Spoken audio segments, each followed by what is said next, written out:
कृष्णा। भगवत गीता के इस सत्र में आप सभी का स्वागत है। आज हम अध्ययन करेंगे अध्याय 4। मैं दासानुदास आपकी सेवा में उपस्थित हूँ। हरे कृष्णा।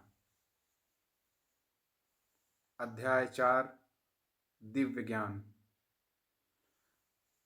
भगवान श्री कृष्ण ने कहा, मैंने इस अमर योग विद्या का उपदेश सूर्यदेव विवस्वान को दिया और विवस्वान ने मनुष्यों के पिता मनु को उपदेश दिया और मनु ने इसका उपदेश इक्ष्वाकु को दिया।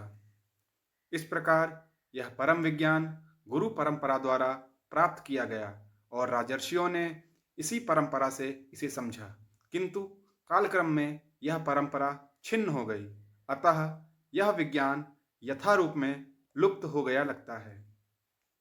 आज मेरे द्वारा वही यह प्राचीन योग यानी परमेश्वर के साथ अपने संबंध का विज्ञान तुमसे कहा जा रहा है, क्योंकि तुम मेरे भक्त तथा मित्र हो, अतः तुम इस विज्ञान के दिव्य रहस्य को समझ सकते हो।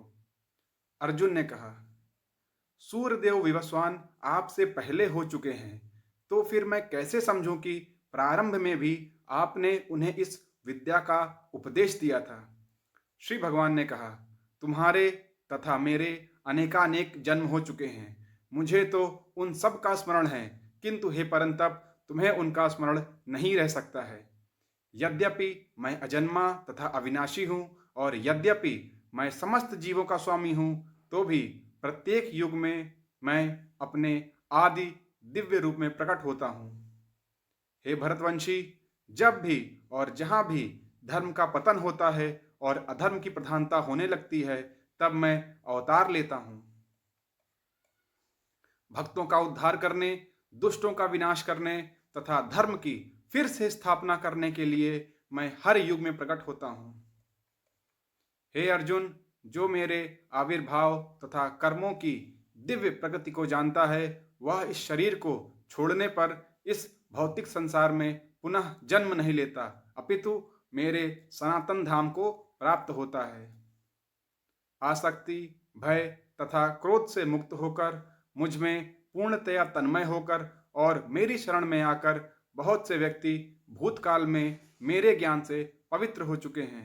इस प्रकार से उन सबों ने मेरे प्रति दिव्य प्रेम को प्राप्त किया है। जिस भाव से सारे लोग मेरी शरण ग्रहण करते हैं, उसी के अनुरूप मैं उन्हें फल देता हूँ। हे पार्थ, प्रत्येक व्यक्ति सभी प्रकार से मेरे पथ का अनुगमन करता है।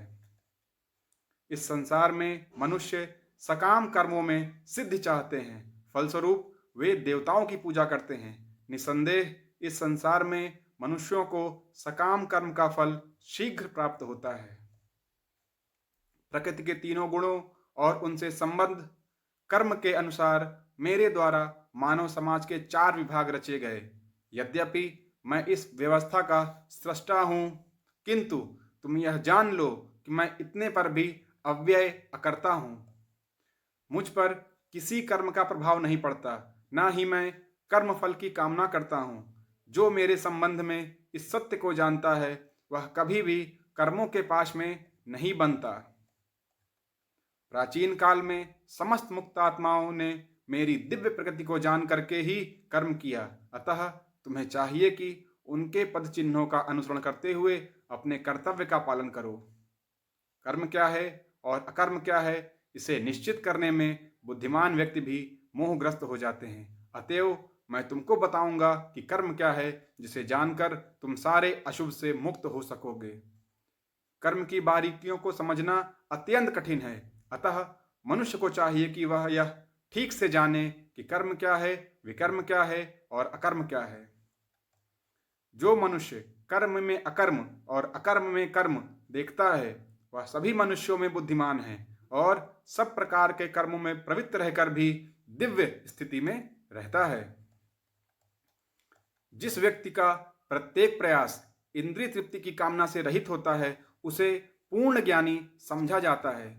उसे ही साधु पुरुष ऐसा कर्ता कहते हैं, जिसने पूर्ण ज्ञान की अग्नि से कर्म फलों को भस्मसात कर दिया है।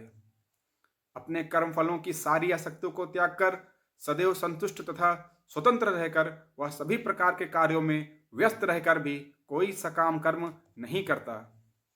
ऐसा ज्ञानी पुरुष पूर्ण रूप से संयमित मन तथा बुद्धि से कार्य करता है, अपनी संपत्ति के सारे स्वामित्व को त्याग देता है और केवल शरीर निर्वाह के लिए कर्म करता है। इस तरह कार्य करता हुआ वह पाप रूपी फलों से प्रभावित नहीं होता है। जो स्वतः होने वाले लाभ से संतुष्ट होता रहता है, जो द्वंद्व से मुक्त है और ईर्ष्या नहीं करता, जो सफलता तथा असफलता दोनों में स्थिर रहता है, वह कर्म करता हुआ भी कभी नहीं बंधता। जो पुरुष प्रकृति के गुणों के प्रति अनासक्त है और जो दिव्य ज्ञान में पूर्णतया स्थित है, उसके सारे कर्म ब्रह्म में लीन हो जाते हैं। जो व्यक्ति कृष्ण भावनामृत में पूर्णतया लीन रहता है, उसे अपने आध्यात्मिक कर्मों के योगदान के कारण अवश्य ही भगवत धाम की प्राप्ति होती है, क्योंकि उसमें हवन आध्यात्मिक होता है और हवि भी आध्यात्मिक होती है। कुछ योगी विभिन्न प्रकार के यज्ञों द्वारा देवताओं की भली भांति पूजा करते हैं और कुछ परब्रह्म रूपी अग्नि में आहुति डालते हैं। इनमें से कुछ विशुद्ध ब्रह्मचारी श्रवणादि क्रियाओं तथा इंद्रियों को मन की नियंत्रण रूपी अग्नि में स्वाहा कर देते हैं, तो दूसरे लोग नियमित गृहस्थ इंद्रिय विषयों को इंद्रियों की अग्नि में स्वाहा कर देते हैं। दूसरे जो मन तथा इंद्रियों को वश में करके आत्म साक्षात्कार करना चाहते हैं, संपूर्ण इंद्रियों तथा प्राणवायु के कार्यों को संयमित मन रूपी अग्नि में आहुति कर देते हैं। कठोर व्रत अंगीकार करके कुछ लोग अपनी संपत्ति का त्याग करके, कुछ कठिन तपस्या द्वारा, कुछ अष्टांग योग पद्धति के अभ्यास द्वारा तथा अन्य दिव्य ज्ञान में उन्नति करने के लिए वेदों के अध्ययन द्वारा प्रबुद्ध बनते हैं। अन्य लोग भी हैं जो समाधि में रहने के लिए श्वास को रोके रहते हैं। वे अपान में प्राण को और प्राण में अपान को रोकने का अभ्यास करते हैं और अंत में प्राण अपान को रोककर समाधि में रहते हैं। अन्य योगी कम भोजन करके प्राण की प्राण में ही आहुति देते हैं। ये सभी यज्ञ करने वाले यज्ञों का अर्थ जानने के कारण पाप कर्मों से मुक्त हो जाते हैं और यज्ञों के फल रूपी अमृत को चखकर परम दिव्य आकाश की ओर बढ़ते जाते हैं। हे कुरुश्रेष्ठ, अब यज्ञ के बिना मनुष्य इस लोक में या इस जीवन में सुखपूर्वक नहीं रह सकता, तो फिर अगले जन्म में कैसे रह सकेगा। ये विभिन्न प्रकार के यज्ञ वेद सम्मत हैं और ये सभी विभिन्न प्रकार के कर्मों से उत्पन्न हैं। इन्हें इस रूप में जानने पर तुम मुक्त हो जाओगे। हे परंतप, द्रव्य यज्ञ से ज्ञान यज्ञ श्रेष्ठ है। हे पार्थ, अंतोगत्वा सारे कर्म यज्ञों का अवसान दिव्य ज्ञान में होते हैं। तुम गुरु के पास जाकर सत्य को जानने का प्रयास करो, उनसे विनीत होकर जिज्ञासा करो और उनकी सेवा करो। स्वरूप सिद्ध व्यक्ति तुम्हें ज्ञान प्रदान कर सकते हैं, क्योंकि उन्होंने सत्य का दर्शन किया है। स्वरूप सिद्ध व्यक्ति से वास्तविक ज्ञान प्राप्त कर चुकने पर तुम पुनः कभी ऐसे मोह को प्राप्त नहीं होगे, क्योंकि इस ज्ञान के द्वारा तुम देख सकोगे कि सभी परमात्मा के अंश स्वरूप हैं, वे सब मेरे हैं। यदि तुम समस्त पापियों में भी सर्वाधिक पापी समझा जाए, तो भी तुम दिव्य ज्ञान रूपी नाव में स्थित होकर दुख सागर को पार करने में समर्थ होगे। जैसे प्रज्वलित अग्नि ईंधन को भस्म कर देती है, उसी तरह हे अर्जुन, ज्ञान रूपी अग्नि भौतिक कर्मों के समस्त फलों को जला डालती है। इस संसार में दिव्य ज्ञान के समान कुछ भी उदात्त तथा शुद्ध नहीं है। ऐसा ज्ञान समस्त योग का परिपक्व फल है। जो व्यक्ति भक्ति में सिद्ध हो जाता है, वह यथा समय अपने अंतर में इस ज्ञान का आस्वादन करता है।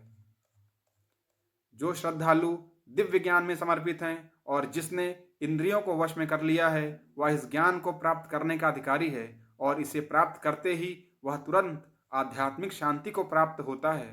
किंतु जो अज्ञानी तथा श्रद्धा विहीन व्यक्ति शास्त्रों में संदेह करते हैं, वे भगवत भावनामृत नहीं प्राप्त करते, किंतु अपितु नीचे गिर जाते हैं। संशयात्मा के लिए न तो इस लोक में न ही परलोक में कोई सुख है।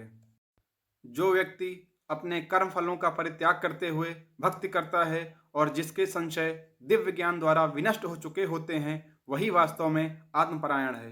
हे धनंजय, वह कर्मों के बंधन से नहीं बनता।